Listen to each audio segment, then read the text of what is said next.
all the players in the right positions. You can have the opportunity of a lifetime to claim these rounds, but at the end of the day, you still need kills to back up these bomb plants, to back up the diffusers. And I mean, these ratings, this impact, this ADR in the last 3 months should speak for itself. I mean, he's done a lot to shoulder some of the aggressive tendencies for this Marsborn roster.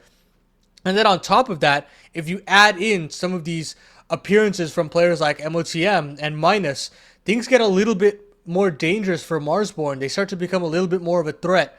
And that last X factor that I'll have to talk about is Wolfie. And I think that individually he's had his ups and downs. He's definitely had a lot more ups as of recent. So I would like to see a little bit more out of him with that big green. And if he can go toe to toe with somebody like Slight, who's more dedicated into the role, who doesn't have to think about the calling aspect of the game as much. Yeah, exactly. And I mean, that's the biggest thing to, talk about is the fact, like, we have been waiting for Grizz to kind of come back into this roster for quite some time. And as you can see, his ratings are great. Lots of good ADR and impact and everything that he can bring to the table. But it's a question now if, they've been able to get some good practice in with him kind of being back into the team, things like that. But I mean, the other thing too is, for this, Blue Jays roster, like we talked about, like having Snav, like I think the one thing I'll let you kind of talk a little bit about is the IGLs, right? I mean, we have kind of this like mastermind versus mastermind, and who really is going to be the bigger brain in these two best of ones. I mean, I was going to be honest. I didn't expect this Snav move to work. I thought it was a real risk considering the lineup that he came from. But I mean, when you don't have Cryptic in your lineup anymore, you're going to have to make some tough decisions. And bringing in Snav was a big time decision. It's worked out splendidly for them. It works really well with this lineup.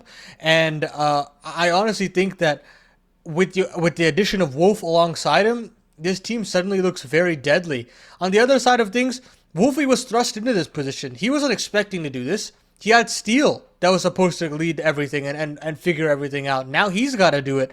And he's honestly done a pretty fair job as well. So both of these players having sort of been thrust into a new project and a new role all of a sudden, and having to don that captain role for both sides is very important, and we'll see how they develop. We're ending on Ancient here, a map that I think both of these teams are very familiar on. Blue Jays, I mean, especially all the iterations of Boss have always been distinctly favorable on Ancient, and they would love to have Snav call around this team on this map specifically. So I think this will be a real barn burner to start off this series. Oh, no doubt about it. I mean, that's the thing too. Like, it's a good thing you bring up, because even just like the other iterations of this Blue Jays team is the fact of, they had losses back in the day of, like M80 and, nouns and things like that. And I think the odd one was, like odd being a different word, but, for getting info, right? But these guys have really been able